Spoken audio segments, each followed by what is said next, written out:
Hi hello friends, super കൺപണി സീരിയലിൻ്റെ latest episode റിവ്യൂയിലേക്ക് എല്ലാ കൂട്ടുകാർക്കും സ്വാഗതം. അങ്ങനെ സാഗർ കൺപണിയോട് പറയുന്നുണ്ട്, നീ ചെയ്യുന്നത് വളരെയധികം ഉപകാരമുള്ള കാര്യങ്ങളാണ് മോളെ. അതുകൊണ്ട് നീ ഇവിടെ നിൽക്ക്. ഞാൻ സുജുവിനെയും അതുപോലെ തന്നെ ആൻറ്റിയമ്മയും കൂട്ടിക്കൊണ്ട് വീട്ടിൽ പോയിട്ട് ഫ്രഷ് ആയിട്ട് വരാം. എന്തെങ്കിലും ഒരു ആവശ്യമുണ്ടെങ്കിൽ മോള് ഞങ്ങളെ അറിയിക്കാൻ മറക്കരുത് എന്നൊക്കെ പറയുന്നുണ്ട്. ശരി സർ, ഞാനിവിടെ നിന്നോളാം, നിങ്ങൾ പോയിട്ട് വായോ എന്ന് പറയുന്നു. അങ്ങനെ കൺപണി അവിടെ നിൽക്കുകയാണ്. പിന്നീട് കാണിക്കുന്നത് ബലരാമനെയും മനോജിനെയാണ്. മനോജിനോട് പറയുന്നുണ്ട്, തൻ്റെ പെങ്ങൾ കാണിച്ചു തന്നിട്ടുണ്ടായിരുന്നത് അവനൊരു ഗുണ്ടയാണ്, അവന് നല്ലൊരു പണി കൊടുത്തിട്ടാണ് ഞാൻ വരുന്നത്.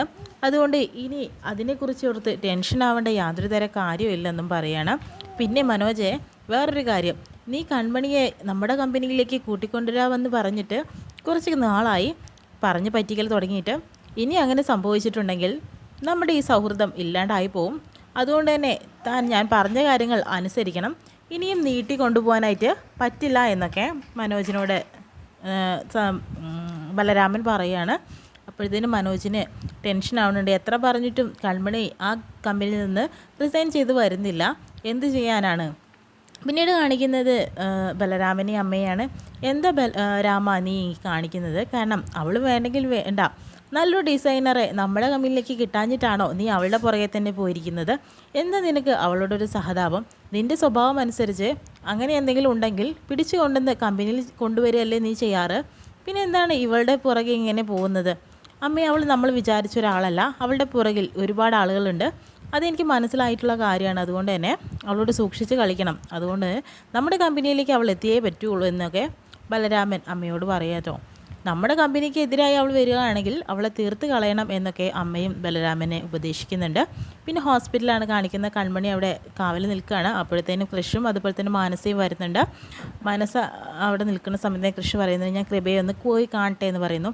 എന്നാൽ ശരി, പോയിട്ട് കണ്ടിട്ട് വാ കൃഷി എന്ന് പറയുന്നു മനസ്സ. അതിനുശേഷം തന്നെ കൺമണിയോട് പറയുന്നുണ്ട്, കൺമണി, നീ എന്തിനാണ് കൃഷ്ണനെ ഇന്നലെ വൈകുന്നേരം വിളിച്ചതെന്ന് പറയുന്നു. എന്തെങ്കിലും കാര്യമുണ്ടെങ്കിൽ നീ എന്നോട് പറഞ്ഞാൽ പോരെ എന്നൊക്കെ. ഞാൻ പറഞ്ഞിട്ട് നീ ഒന്നും പറഞ്ഞില്ലല്ലോ എന്നോട് എന്ന് പറയുന്നു. അത് പിന്നെ മാഡം, എനിക്ക് കുറച്ച് കമ്പനിയിലെ കാര്യങ്ങൾ മാത്രമാണ് സാറിനോട് പറയാനുണ്ടായിരുന്നത്, അതുകൊണ്ടാണ് സാറിനെ വിളിച്ചതെന്ന് പറയുന്നു. അത് ശരി. പിന്നെ കൺമണി, നമ്മളിവിടെ പറഞ്ഞ കാര്യങ്ങളൊന്നും ഞാൻ പറഞ്ഞ കാര്യങ്ങളൊന്നും തന്നെ നീ ആരോടും പറയണ്ട എന്ന് പറയുന്നുണ്ട്. മാഡം കാണിക്കുന്നത് വളരെ അപരാധമായിട്ടുള്ള കാര്യമല്ലേ? കൃഷ്ണറിനെ അടിമയാക്കണമെന്നൊക്കെ പറയുന്നത്. കാരണം എന്ന് വെച്ചിട്ടുണ്ടെങ്കിൽ സാറുമൊത്ത് നല്ല ജീവിതമല്ലേ മാഡത്തിന് ആഗ്രഹമുള്ളത്, എന്നിട്ട് എന്തിനാ ഇങ്ങനെ എന്ന് പറയുന്നത്. അവൻ എന്നോട് ചെയ്തതിനൊക്കെ പ്രതികാരം ചേർക്കണം. അതിനു വേണ്ടി തന്നെയാണ് അവൻ എൻ്റെ കഴുത്തിൽ താലി കെട്ടാൻ വേണ്ടി ഞാൻ കാത്തു നിൽക്കുകയാണ്. ഇന്നലെ തന്നെ കൺമണിക്കറിയോ, ഞാൻ അവനെന്ന് കെട്ടിപ്പിടിച്ചപ്പോൾ അവൻ എന്നെ തട്ടിമാറ്റി. അതൊന്നും എനിക്ക് ഒട്ടും പറ്റുന്നില്ല. ഇതിനൊക്കെ അവനെ അനുഭവിക്കുകയുള്ളൂ എന്നൊക്കെ കൃഷിനെക്കുറിച്ച് മാനസ പറയുന്നുണ്ട്. കൃഷ് സാറ് നല്ലവനല്ലേ, എന്നാ മേഡം ഇങ്ങനെ എന്നൊക്കെ പറയുന്നുണ്ട്. നല്ലവനൊക്കെ തന്നെയാണ്, പക്ഷേ അവൻ എന്നോട് ചെയ്തതിന് അവന് പരിഹാരവും അവൻ തന്നെ ചെയ്യേണ്ടി വരും എന്നൊക്കെ പറയുകയാണ് കേട്ടോ. അതിനുശേഷം തന്നെ കൺമണി പറയുന്നുണ്ട്, മാഡം ഡൽഹി പ്രോജക്റ്റിനെ കുറിച്ച് എങ്ങനെയാണ് ആ ബലരാമന് മനസ്സിലായിട്ടുള്ളായിരുന്നത് എന്നൊക്കെ പറയുന്നുണ്ട് കേട്ടോ. അപ്പോഴത്തേനും നീ എന്താ കൺമണി ഈ പറയുന്നത്? അത് നമ്മൾ പറയാതെ, ആരും പറയാതെ അത് എങ്ങനെയാണ് ആ ന്യൂസ് അവരുടെ അടുത്ത് എത്തിയത്? ഞാനാണ് ആ ഡിസൈൻ വരച്ചതെന്നൊക്കെ. എന്തുകൊണ്ടാണ് അങ്ങനെ? ഇത് കൃഷി സാറിന് ഇപ്പോൾ മനസ്സിലായിട്ടുണ്ട് എന്നൊക്കെ കൺമണി പറയുകയാണ്. അതെങ്ങനെ കൃഷ്ണന് മനസ്സിലായി?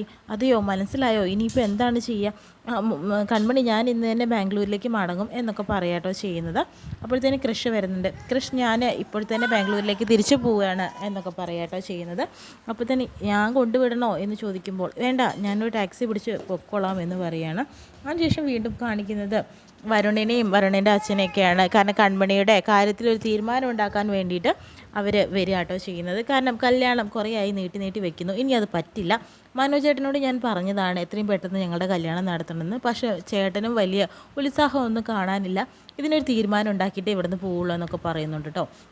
അങ്ങനെ തന്നെ ധനലക്ഷ്മിയും അച്ഛനും ഒക്കെ വന്ന് നിൽക്കുകയാണ് അവിടെ ചെയ്യുന്നത്. എന്തായാലും മോൻ വിഷമിക്കേണ്ട, ഞങ്ങൾ ആ സ്വർണം തിരിച്ചു തരാനൊന്നും പോകുന്നില്ല. അത് കൺമണി ആ കല്യാണ മണ്ഡപത്തിലേക്ക് അണിഞ്ഞു തന്നെ വരും. മോൻ വിഷമിക്കേണ്ട കാര്യമൊന്നുമില്ല എന്നൊക്കെ പറയുന്നുണ്ട്.